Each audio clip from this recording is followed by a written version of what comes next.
Hello everyone, this is Nitpicking Nerd, and I just watched the Section 31 movie, if I can even dignify it by calling it a movie.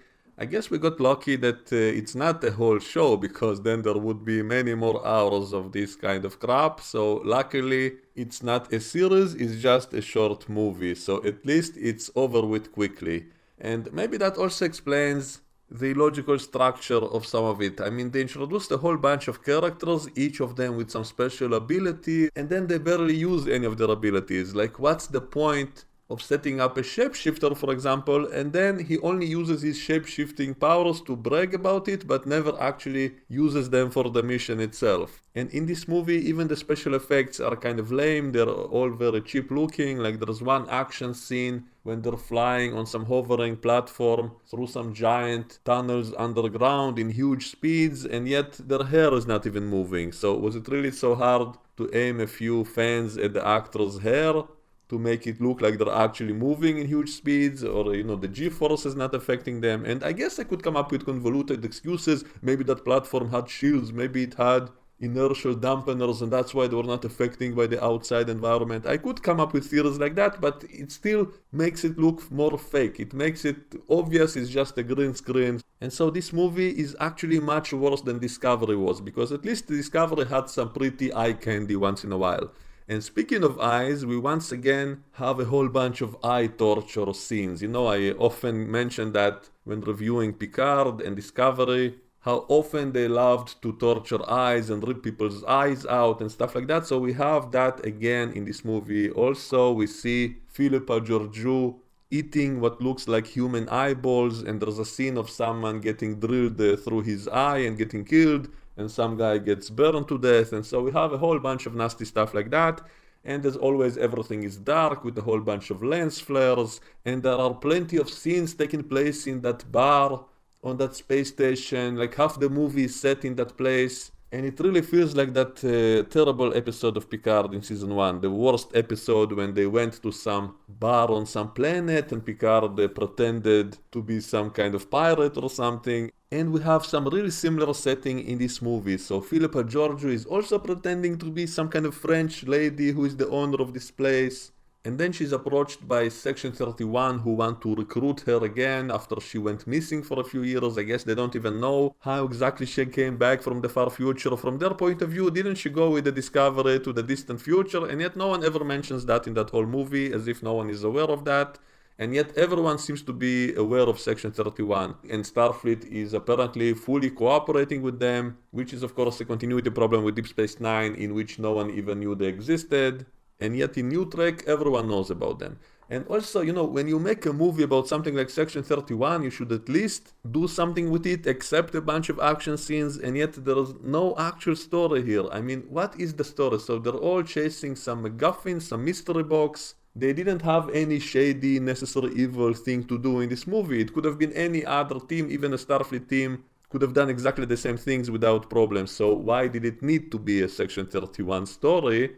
When there is no necessary evil to be done, there is no morality debate at all about anything in this movie.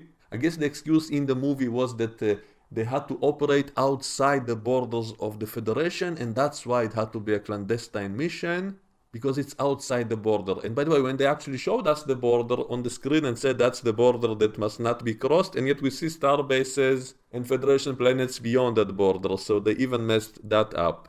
Also, the female voice that is bossing everyone around in Section 31 is called Control.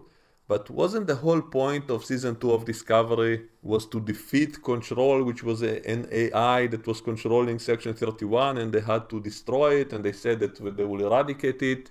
So I guess maybe it's not the same AI, or maybe it's not an AI at all. Actually, in the very end of this movie, we see who that is, who was that voice, and that is, for some reason, Jamie Lee Curtis, who is the boss of Section 31, and she's briefing them in the end of the movie while they are in that bar full of people, and everyone around them can see and hear them, and yet they're openly discussing their next mission for Section 31, and everyone in that bar can see who the boss of Section 31 is. So anyway, I guess Control is no longer an AI, but why is it still called Control? Like, wouldn't they change the name of it at least? after what happened in season 2 of Discovery, and the fact that they're being briefed for their next super secret mission for Section 31 in the middle of a bar full of people, that alone tells you the level of stupidity of this movie. And also some of these characters who are supposed to be spies, they're supposed to be working for a clandestine organization, they're supposed to be discreet and anonymous, and yet they're behaving in the most attention-attracting way possible, like the literal opposite of what they should be doing. For example, on that team they have what looks like a Vulcan, and yet he's constantly laughing and being overly emotional and making a lot of noise and making a spectacle of himself in the middle of that bar. So why exactly is he behaving that way? And at least there is an excuse for why a Vulcan behaves like that. You know, at first I wanted to complain about it because they seem to be setting up some lame excuses, like he went crazy during Pon Far and stuff like that, but then they reveal that he's not actually a Vulcan, he's actually a robot who looks like a Vulcan, and he's being piloted by a tiny microscopic creature that is sitting somewhere inside that robot. So it's like that scene in Men in Black when there was a man who was actually a robot controlled by a tiny alien who sits inside his head. So we have the same basic idea here. So at least it explains why that Vulcan is not behaving like a Vulcan, but then why disguise yourself as a Vulcan if you're not going to act as a Vulcan? Because wouldn't that just attract more attention? So just don't pretend to be a Vulcan then. Pretend to be a human or some other alien. Pretend to be a Ferengi, then it would fit to behave like that. Why are you disguised as a Vulcan, but then behave the complete opposite of what everyone would think the Vulcan should behave like? So that's the kind of stupidity we're dealing with here. And also there are a whole bunch of scenes that remind me of stuff I've seen in other movies which are not even Star Trek, and that's another thing I always complain about in New Trek, that they don't seem to have any imagination of their own. They keep trying to rip off other movies and other franchises. I mean, this whole movie kind of feels like they're trying to do Guardians of the Galaxy, and they keep trying to be funny. There are all kinds of jokes all throughout. There's all kinds of banter between the characters, but it's not really funny. It's kind of cringy most of the time. And there are the silly things like the tiny alien sitting inside that Vulcan body and piloting it. That's kind of like Men in Black and kind of like Inner Space, when there was a guy inside a tiny submarine inside another guy and controlling him and stuff like that. And that guy in the robot suit kind of reminds me of the movie Elysium, and there were people wearing all those exoskeletons, and there's a scene when he's running through walls, and that reminded me of Juggernaut from X-Men 3, and also Universal Soldier, especially the part when he was going through walls of a hotel and then going through rooms in which people were having sex. And so we have the same exact scene here, when that guy goes through the walls and into other rooms, and then there's aliens having sex there, and there are different types of aliens, and they're getting embarrassed. And so it's supposed to be funny, but it's not. It's just, it doesn't work. I'm not even sure why. Like, some of the basic ideas of it, if I read it on a piece of paper, maybe I would think it's a cool idea, but the execution, the way they did it, it's not even that funny. It also kind of reminds me of the first Suicide Squad movie, which I remember when I saw its trailer, I thought it's going to be such a fun and funny and comedic movie. It looks so cool, it looks so funny, and yet when I watched the actual movie, it was pretty terrible. The second one, by the way, was much better, but the first one was terrible, and it really reminds me of this movie. It's the same kind of idea of gathering a team of people with special abilities. Each of them is different, and then they have to work together, and they're constantly making fun of each other and stuff like that, but it's not really working. It's not really that funny to me. And also there's a lot of missed opportunity. For example, they set up a shape-shifting character, which is always a fun idea. There's a lot of stuff you can do with that, and then he barely does anything for the mission in the actual plot. There are a few scenes in which he's bragging about his powers and showing them off, but in the actual plot, he's not actually using it for anything. And the same with some of the other characters. There's a Deltan woman in the beginning, but except being sexy, she doesn't actually contribute anything. At least she gets killed off pretty early, so it doesn't matter, I guess. So she was just there for the eye candy. And the same with that whole place that everyone are dressed really pretty, and there are some different aliens there, but it's all meaningless. It's all just for eye candy and nothing else. It also kind of reminds me of The Fifth Element, you know, with that alien singing on stage and stuff like that. And that whole place, that whole space station looks kind of ridiculous design. Like, it seems to be the most inefficient design ever, with a whole bunch of empty space between all those pylons. And so it seems to be not such a safe design. And also in the very end of the movie, they show it's actually a spaceship. It can actually fold up and become a spaceship and fly away. So that whole design makes it look kind of brittle, that it's made from those ribbons that can move and there's empty space between them. So it just looks kind of strange. Maybe if it was set in the far future, like the later seasons of Discovery, maybe that would be okay. But this is supposed to all be taking place before TNG and after TOS. And the only way we can actually know that, since we don't actually get to see any familiar starships or anything like that, the only way we know when it roughly is set in is because we also have the character of young Rachel Garrett, who was the captain of the Enterprise C in the TNG episode Yesterday's Enterprise, and so this must take place at least a decade before she was the captain. It's also kind of totally unnecessary. Like, what's the point of making this character Rachel Garrett? There is no actual reason for it except it being a member berry for the Trekkies.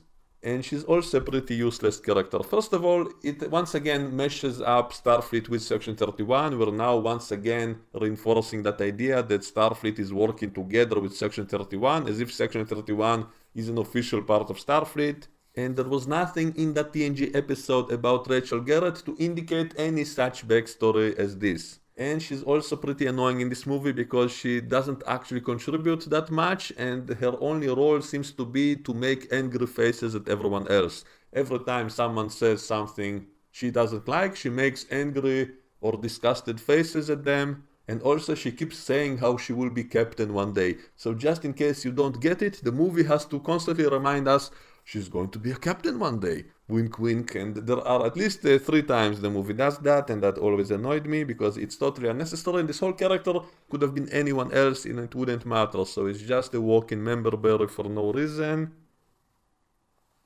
But the most annoying character by far is the Vulcan guy, who turns out to be a robot controlled and piloted by a tiny alien, who also turns out to be one of the villains in the end.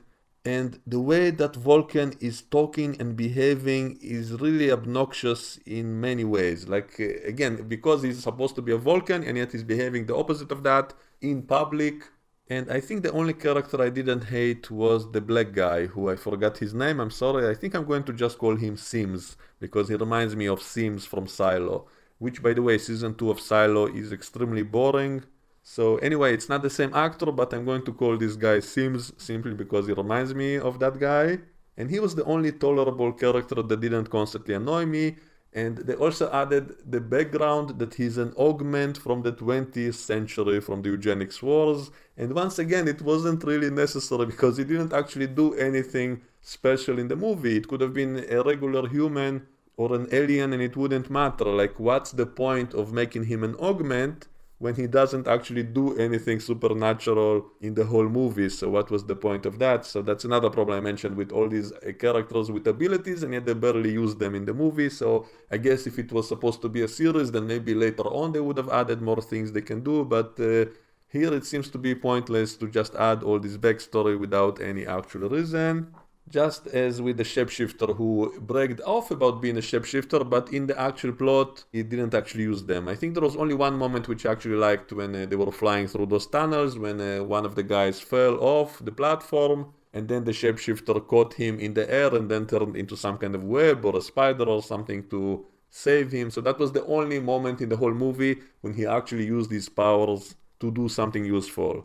Another missed opportunity is that he didn't have a single line to explain why shapeshifters of his kind are so rare. I mean, we only ever saw one of his species in Star Trek 6, so whatever happened with the rest of their species, they never explained that, so that's a missed opportunity. And speaking of extinct species, we also see that half-black, half-white alien working for Giorgio in that bar place, and yet, isn't that whole species extinct? In TOS they said that their whole planet destroyed itself, they all killed each other because of racism. You know, that's one of the famous episodes of TOS from back in the days when Star Trek used to tell stories of morality, stories with some kind of message to them.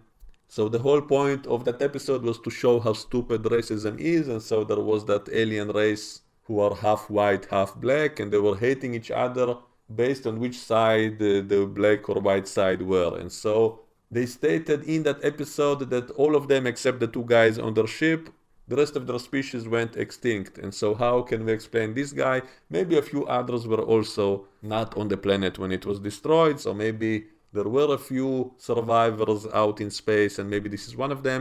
Or maybe he's the offspring of those two guys who were on the Enterprise. Maybe, even though they are both male, they used some advanced medical technology to make a baby possible, to repopulate their species.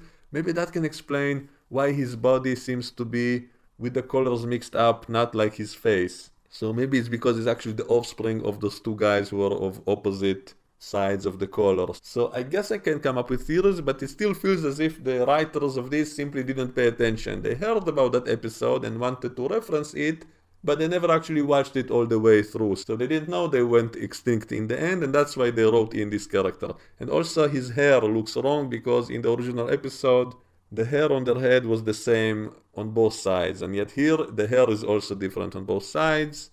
But if they really want to use him, at least do something with him, at least explain his presence, and maybe he would now have strong feelings against racism. Maybe he would explain that his parents were from opposite camps and gave birth to him, and that's why his body has the colors in reverse of his face. Something like that could have been interesting, and yet they missed the opportunity. So it was yet another member berry for no other reason than to be a member berry. And as for the guy in the mech suit, I think they should have somehow explained where he got it from, because otherwise what stops other people from also wearing these kinds of suits that will make them more powerful? Why aren't all of them wearing these exoskeletons? Why only that one guy? So maybe they should have said that he found the technology for the suit on the edges of the Delta Quadrant or something, to imply maybe a Borg connection, since it is kind of similar.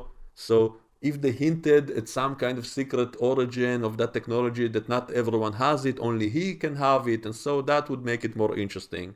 And speaking of advanced technologies, we also have a scene in which Georgiou suddenly pulls a device out of her ass which can make her vibrate in a different frequency from the rest of the universe, and she can pass through walls, and yet she doesn't fall through the floor. Which I guess is a common trope. It's always something that is bugging nerds like me in all kinds of science fiction movies. With this idea, we always ask, why don't you fall through the floor? But in this case, I don't really have a big problem with it, because I'm assuming the device is deliberately programmed to be that way, to allow the user to still be walking on the same floor, unlike in other occasions when it's some kind of unplanned accident that made it, and so then it's more annoying. Why doesn't it make the people fall through the floor? There was kind of a funny scene like that in the recent Flash movie, I think, when he was also vibrating in a frequency that makes him pass through other matter, and yet he actually did fall through the floor, so that was actually funny. I'm assuming the device is deliberately programmed to allow the user to keep walking on the floor. And yet when she fights someone who also has that kind of device, they suddenly jump on the stage of that bar and they don't fall through the stage. So how did the device know that it's also like a floor? So a lot of questions like that which don't really make sense, and they're trying to steal that mystery box from each other. And that kind of reminded me of a similar scene in the movie Valerian and the City of a Thousand Planets. They also had a scene like that of someone being out of phase in order to steal some box from somewhere. And the whole plot of this movie is basically chasing around this MacGuffin, this plot device that is hidden inside the mystery box, which in the end turns out to be a weapon of mass destruction that can destroy the entire quadrant of the galaxy. And yet they never even hinted at how exactly is it working. Is it using the Omega particle or what? They never bothered to even explain how exactly it's able to do something like that. It was built in the mirror universe by Georgiou herself, and now it's being used by someone else from the mirror universe to try to take over our universe. But if it blows up a whole quadrant, why would anyone want to use it? Like, if you want to take over this galaxy, wouldn't you want something to take over? If it simply destroys everything, then what's the point? Or maybe it just destroys all life but leaves all other infrastructure and resources. They never actually bothered to explain it. How exactly it works? Does it only destroy organic life or what? They didn't bother to explain it. It's just a dangerous bomb. And even in the very end, it's not clear what happened. They apparently sent it back to the mirror universe, but then wouldn't it destroy everything in the alpha quadrant of the mirror universe? And yet all the things there still existed when we saw the mirror universe in Deep Space Nine. And also there was a line by the mirror Kira, who said that the Empire collapsed because of the reforms that Spock made in the mirror universe that weakened the empire, and that's why it fell. She never mentioned anything about any giant explosion destroying a huge chunk of the empire. If something big like that happened, wouldn't she mention it as well? And yet she didn't. So what exactly happened in the end of this movie when they sent it back to the mirror universe, since it couldn't have made that damage which they described, and so nothing makes any sense. There was also a stupid line in the beginning when the voiceover was trying to explain the Terran Empire, and it said, it's in a parallel universe with the most criminal population in recorded history. But that line doesn't actually make any sense. What do you mean in recorded history? Recorded history of what? Of the entire multiverse? Like, how would you know the histories of all the universes? So what do you mean the parallel universe has the most criminal population in recorded history? The history of what? And also the whole politics of the Terran Empire that they show us in this movie also makes no sense, because the way they show that Philippa became the emperor when she was very young, apparently, is that she was pitted against other people in some kind of deadly competition in which they all had to kill each other until only one is left, kind of like Highlander, you know, there can be only one. So they all had to kill each other and pass all kinds of challenges. And also she had to come back to her home planet and murder her whole entire family. Because in order to become emperor, you have to cut all ties to your past or something. So she actually went back and poisoned her whole family, and that way she won the competition, and that automatically makes her the emperor. So wait, what happens with the previous emperor? Does she simply step down peacefully? Is that really how the system works in the Terran Empire? That didn't seem to be the case in all the other times we saw that. It always seems to be like someone makes a coup, someone just kills the previous emperor and takes their place. Like, what's preventing that from being the case anyway, despite of these competitions? And now apparently you become the emperor by entering this competition and killing all your rivals, and then going home and killing your whole family, and then you can become the emperor. That kind of reminds me of that movie Kingsman, when in order to be recruited to that secret organization, you had to not only pass all the physical exams and prove yourself superior to the others, but also in the end you had to kill your own dog to prove you will follow any order, and only then you'll get promoted, something like that. So maybe that inspired the scenes that we see. And also apparently the last other candidate was Philippa's lover, who for some reason she didn't have to kill in the end. So what's the problem exactly if they were in love and that way they can still be alive and stay together? So why exactly was he so angry at her? Is it simply because she gave him that scar with that heated sword? Isn't that something they can easily cure? So nothing about that love story even made any sense. And so she gave him a scar, and later when we see that masked guy appear who can also pass through walls like she can with that device, which by the way later in the movie they no longer had those devices. They used them in one scene and then later they forgot they had them and never used them again. And when I saw that masked guy trying to steal that box, I immediately thought, oh, that's the same guy that she scarred with the sword and that's why he's wearing a mask. But then they did a red herring when they showed another flashback in which he apparently died from poison as well.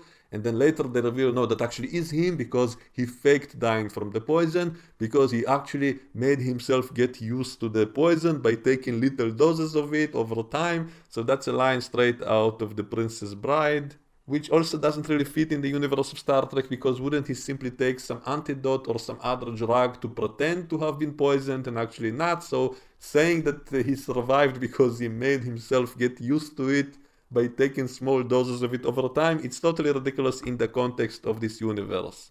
And it seems to be yet another ripoff of a different movie.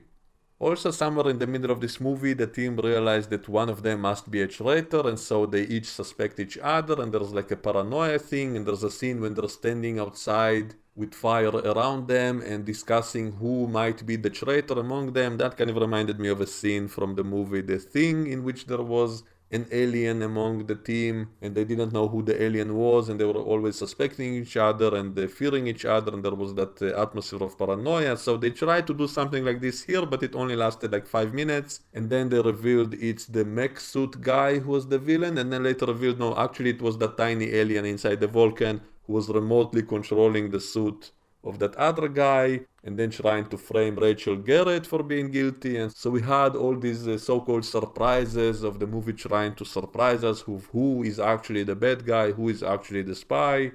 And then it's the tiny alien. who is working for the same guy with the scar from the mirror universe. And at least they didn't forget about that subplot, which was from way back in season 3 of Discovery, in which they showed Philippa constantly having those flashbacks of some guy named Sen, who something happened with him and she was crying about it, and there were numerous flashbacks of that, and then it didn't lead anywhere in that show. So at least we have some kind of closure on that. They at least tied up that loose end. But the love story didn't really work for me. I mean, it was supposed to be like tragic drama that they used to be lovers, but then they had to fight each other. And then he thought that she became a monster, and that's why he pretended to commit suicide, but actually he wants that device for himself. And wait a second, if he was so angry at her for creating that bomb because it was so terrible, and he thought she's such a monster, and yet now he wants to use that device himself. So isn't that hypocritical? Isn't that contradicting what he himself said previously? So nothing about it makes any sense if we think about it. So now he plans to use that bomb himself, and then she has to fight him and she kills him, and then they send the bomb over to the mirror universe, which I guess did nothing, since we never heard about any such event in all those episodes of the mirror universe in Deep Space Nine. All the same species existed, so it doesn't seem as if the entire quadrant was blown up in the mirror universe, unless we go with the theory that, this whole Discovery verse, this whole Kurtzman era Trek is all set in a completely different universe from all the others, and so their mirror universe is not the same as the mirror universe from TOS and Deep Space Nine. So I guess that's the best way to explain all of this mess, that all of it is simply in a different reality altogether. And as I mentioned, there were a lot of attempts of being like a comedy. There was a lot of banter between characters that was supposed to be comedic, but was not really that funny. And there were all kinds of weird scenes that I'm not even sure was it supposed to be funny or what. Like there was one scene when someone finds a doll of an alien and then uses the doll to make a bomb and then send it over to space to damage a different starship with the doll bomb, and the doll was talking as it was flying in space. We could hear it talking, and I guess it's supposed to be funny. Maybe it's like that scene in the movie The Sixth Day when Arnold was cloned and he came back home and there was a clone of him in the house, and he bought a doll for his daughter, and that doll kind of looked like Greta Thunberg, and the doll kept talking while he was in the middle of action scenes and killing the bad guys, and he was constantly with that doll who kept talking nonsense, and that was funny. And so maybe that's what they were going for in the scene. And at some points the movie seemed to become self-aware of what it is, because all the heroes actually get on board a literal garbage ship. A ship which is a garbage scow hauling garbage through space. Maybe they should not just be hauling garbage, but they should be hauled away as garbage. And then they all gather up again in that bar on that station, and then another android Vulcan piloted by a different alien comes and joins their team, and they say it's the wife of the bad guy who was killed previously. So it's like they want to eat the cake and have it too. So they really love this idea of a tiny alien piloting an android Vulcan, and yet they made him the villain and killed him off, and yet they still wanted to have him later, so they bring in another one just like him, who is actually piloted by his wife or something. And so this is so ridiculous in so many ways. And the most ridiculous part, I think I mentioned that earlier in the review, that they are now revealing that the leader of Section 31 is Jamie Lee Curtis. Maybe it's from the days when she was recruited into the spy agency by Arnold from True Lies, and maybe she somehow became immortal. Maybe we do see that apparently she has all kinds of implants on the side of her face. And by the way, many characters in this movie for some reason have a bunch of robotic implants, and so this is supposed to be in the era before they even knew about the Borg, and yet already so many people are half mechanical and stuff like that. And so, even in Discovery they also had a bunch of stuff like that. And I guess maybe it all went out of fashion after the Borg became an enemy or what, because later on, in the later Star Trek shows, it went out of fashion apparently, that people no longer had a bunch of implants in their bodies. And yet Jamie Lee Curtis does, and she's the one giving them orders, and they openly talk about their next mission for Section 31 in the middle of the bar full of people. And it's not like today that maybe if you whisper no one will hear, but even today we have listening devices and telescopes, and you can see what they're saying from afar, and you can see the face of the leader of Section 31 in the hologram. and they're openly talking about their next secret mission in a room full of dozens of people around them. So this is absolutely ridiculous in every way. And then we see from outside there are thousands of starships all around the station for some reason, and then they all jump to warp at the same time, and then the station itself also folds up and then also jumps to warp. So what the hell was that all about? Why did all the little ships also jump to work? Are they all working for Section 31? Like it's a fleet of Section 31 operatives? Everyone in that bar was a Section 31 agent? And that's why they're not afraid of talking about everything in front of them. Like, it makes no sense. Nothing in this movie makes any sense. And that's why I think it should be hauled away as garbage. And my final score for it is 0 out of 10. It is absolutely the worst thing with the Star Trek name on it ever. It's worse than the stupidest episodes of all of Star Trek. It's worse than Threshold. It's worse than Spock's Brain. It's literally worse than anything which ever had the Star Trek name attached to it. And I personally prefer to erase it from my memory and erase it from canon and never mention this event ever again. That's my thoughts. Let me know what you think and we can discuss it all in the comments below. And I will see you all next time. Bye bye.